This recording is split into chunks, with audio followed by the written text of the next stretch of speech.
અમારે સતીશચંદ્ર વ્યાસ શબ્દ બાઉલની કથાઓ લખે છે. એમણે એક એક બહુ સરસ એક પ્રસંગ લખ્યો છે કે અમે કલકત્તા ને એ બધું ફરતા હતા બાઉલોને ત્યાં. એ બધા નામ બામ મને નહીં યાદ રહે, પણ સામગ્રી એમની છે, હું તમને ખાલી પહોંચાડું. એમાં એક બાઉલના આશ્રમમાં અમે ગયા. એટલે એ બાઉલે કીધું, એ ગુરુએ કીધું કે આપણે મારા શિષ્યને ત્યાં જઈએ, ત્યાં 3 દિવસ રોકાઈએ. બોલે અમે તો તમારે ત્યાં રોકા, કે હું કહું એમ કરો, આપણે ત્યાં જઈએ. તો કે ત્યાં કંઈક વિશેષ છે? કે વિશેષ તો કંઈ નથી, ત્યાં જઈને આપણે જોઈશું. પણ એને મેં ચેલો બનાવ્યો, એને મેં જ્ઞાન આપ્યું, એને મેં બાઉલ બનાવ્યો. પણ જે દીવો હોય ને સાહેબ, આ તો આહો ગામડાનું દાખલું રાજેશભાઈ, જે દીવો બહુ ભડભડ કરે ને એ દિવેલ વધારે પી જાય. એમ ઘણા દિવેલ વધારે પી ગયા હોય ને ભડભડ બહુ કરે સાહેબ.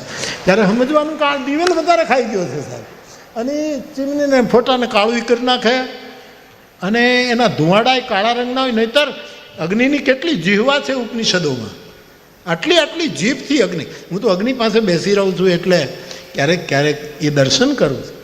કેટલી જીહવા છે અગ્નિની. એટલે કે મારો ચેલો છે ને એ હવે બહુ આમ વધારે દિવેલ પી ગયો છે. એટલે બધા સતીશભાઈ બધા કે અમે કાંઈ સમજ્યા નહીં, એને ત્યાં જવું છે. એટલે કે અહંકારી થઈ ગયો. અને જે નામ સ્મરણ કરે છે એની નિંદા કરતો થયો છે. જ્ઞાન માર્ગે આવો, આ કરો, આ કરો, આ કરો. અને એ ચૈતન્યનો પ્રદેશ, ગૌરાંગ મહાપ્રભુનો પ્રદેશ, હરિબોલ હરિબોલ, એની ભયંકર નિંદા કરે છે.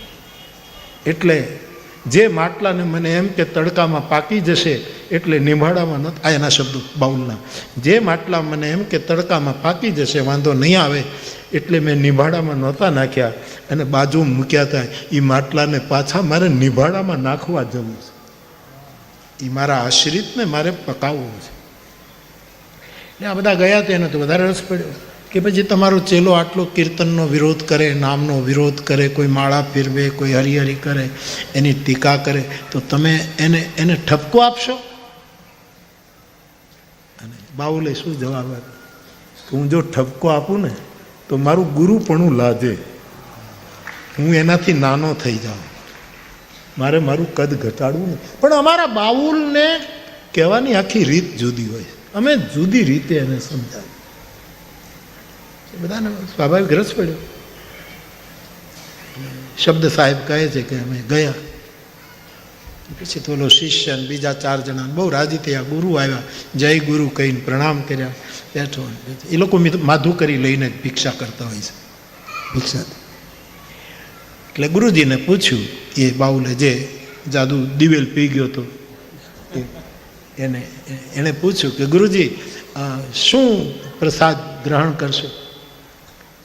તો એ બાઉલનો એક શબ્દ છે, સતીશભાઈ લખે છે કે માધુકરીમાં જે સહજ ઉપલબ્ધ હોય એ બનાવો. હું હાલરિયા જાઉં ને અમારે બદરુ બાપુને ત્યાં, તો લવકુભાઈને ફોન કરું કે અથવા તો કહીએ કે અમે આવશું.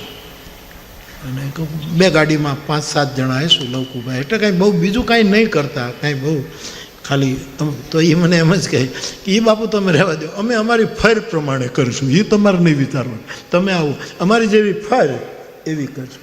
એટલે પેલા બાઉલ ગુરુએ કહ્યું કે મધુકરીમાં જે સહજ મળ્યું હોય એ રાંધો, પણ કંઈક આપ કરો ને, આપ કહો. તો કહે કે તુવેરની દાળની ખીચડી કરો. એટલે કે હવે તુવેરની દાળ, એ 4 શિષ્યો પોતે નીકળ્યા માધુ કરી લેવા. તુવેરની દાળ લઈ આવ્યા, ખીચડી કરી, બધાએ જમ્યા. રાત્રે સવાર પડી એટલે પાછું પૂછ્યું, ગુરુદેવ શું આપ ભોજન કરશો? તો કે એવું કરો, માધુકરીમાં મગ લઈ આવો અને આજ બધા મગનું પાણી પીએ. મગ લઈ આવ્યો. સવારમાં મગનું પાણી પીધું, બપોરે વધ્યું હતું એ પી ગયા. પાછી સાંજ પડી, વળી પૂછ્યું ગુરુજી ભિક્ષામાં શું લેશો? તો કે આજ એવું કરો કે ભાજીના પાન લાવી અને એ ભાજીના પાનનો રસ કાઢો અને એમાં આવતું જાતું મીઠું નાખી અને આજે આપણે એનું હરિહર કરીએ. એ રાતે ભાજીના પાન એ અર્ક પીધો. બીજા દિવસે સવારે હવે આજે ગુરુજી શું ખાય છે? એટલે ગુરુ દૂધી બોલવા ગયા એટલે શિષ્યો રાજી થયા, દૂધીનો હલવો આવશે. આ પાણી પીને મરી ગયા, આ તુવેરની ખીચડી ખાઈ ખાઈને તૂટી ગયા, અને હવે તો દૂધી શબ્દ આવ્યો એટલે ગુરુજી કે દૂધીનું જે ડીટીયું હોય ને, દૂધી મૂકી દેવાય, ગરીબોને આપી દેવાનું. એના ડીટીયા લઈ એને એને એને એને ખરલમાં ઘૂંટી નાખો અને એમાં આવતું જાતું નમક મીઠું નાખી અને આવતું જાતું જેટલું જેટલું જેના ભાગમાં આવે આજે આપણે આ પ્રસાદ 5 દિવસમાં બધા દુઃખી થઈ ગયા, ભૂખ્યા રહીને ભૂખ્યા. બધા સાથે ગયા હતા કે આ કઈ રીતનો આ માર્ગ છે. પછી બધા થાકી ગયા, અડધા ભૂખ્યા રહે, ઘણાને પછી એ બીકમાં જ ભૂખ નહોતી લાગતી, કાલે શું કહેશે શું કહેશે.